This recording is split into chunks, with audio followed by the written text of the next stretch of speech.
दिवसीय दौरे पर वाराणसी पहुंचे कैबिनेट मंत्री ओम प्रकाश राजभर। इस मौके पर नवाब सिंह को लेकर ओपी राजभर का बड़ा बयान। नवाब सिंह की बेमानी संपत्ति पर चलना चाहिए बुलडोजर। अपराधी समाजवादी पार्टी से जुड़ा हुआ निकला है। 69,000 शिक्षक भर्ती के फैसले पर बोले ओपी राजभर। ओम प्रकाश राजभर ने कोर्ट के फैसले का किया स्वागत। उन्होंने कहा, कोर्ट के फैसले को 3 महीने में लागू करने के लिए सरकार कटिबद्ध है। जो छात्र आंदोलन कर रहे थे, आज उनकी सबसे बड़ी जीत है। देखिए, हमेशा 69,000 शिक्षक भर्ती को लेकर के हम लोग लड़ते रहे।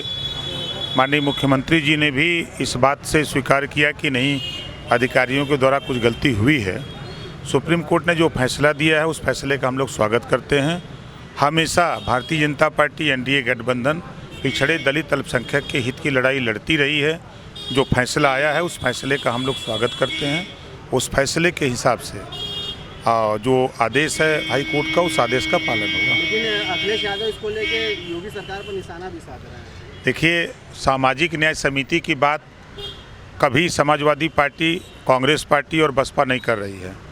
सुप्रीम कोर्ट के फैसले भी जो आरक्षण में विभाजन की बात किया है सुप्रीम कोर्ट ने, अब ये 21 तारीख को जाके धरना देने जा रहे हैं कि नहीं, हम सुप्रीम कोर्ट के फैसले को नहीं मानेंगे।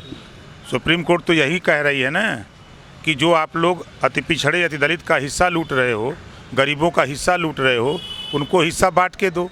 अब ये हिस्सा बांट के देने में इनको बुराई है, सपा बसपा कांग्रेस को। तो भाई ये लोग तो, हम इसी से बार बार कहते हैं कि ये अति पिछड़ों के दुश्मन हैं, ये दलितों के दुश्मन हैं। अगर हितैषी होते तो देश की सर्वोच्च न्यायालय ने फैसला दिया है ना, उसका स्वागत करते, उस हिसाब से कार्रवाई करने के लिए दबाव बनाते। लेकिन उल्टा ये विरोध कर रहे हैं कि इस मुँह से जाएंगे वोट मांगने।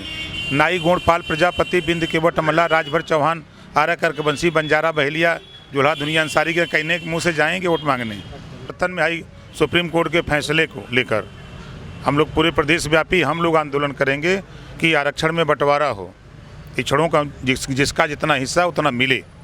और ये लोग क्या चाहते हैं, जो आज के तारीख में DM, SP, DIG, IG, DGP, राज्यपाल, मुख्यमंत्री, राष्ट्रपति, राज्यपाल हो गया, उसको आरक्षण मिले। अब तय कर लीजिए।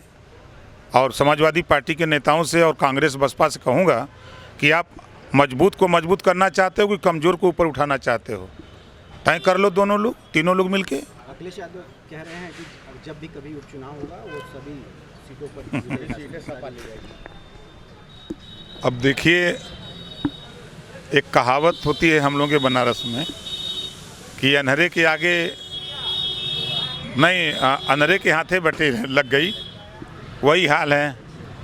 आ रहा है चुनाव की सूचना जारी होगी, आप भी रहेंगे, हम लोग भी रहेंगे।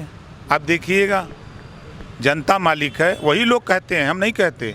बसपा भी कहती है, सपा भी कहती है, कांग्रेस भी कहती है कि बाई इलेक्शन सत्ता का होता है। बाई इलेक्शन, उपचुनाव सत्ता का होता है। तो फिर किस मुंह से कह रहे हैं कि नहीं, हम कुल जीत जाएंगे। मंत्री जी, छड़ी चुनाव चिन्ह था, अब चाबी हो गया है। चाबी क्या संदेश दे रहा है आपके? देखिए, संदेश ये है कि जो गरीब, कमज़ोर, पिछड़े, दलित, अल्पसंख्यक के लिए दरवाज़ा बंद था, उसको खोलने के लिए हम बड़ी कोशिश किए, छड़ी लेके नहीं खुला। तो विद्वान लोगों ने कहा कि यार, छड़ी से नहीं, ताला जो है ताली से खुलता है, चाबी से। चाबी ले लो, खोल दोगे।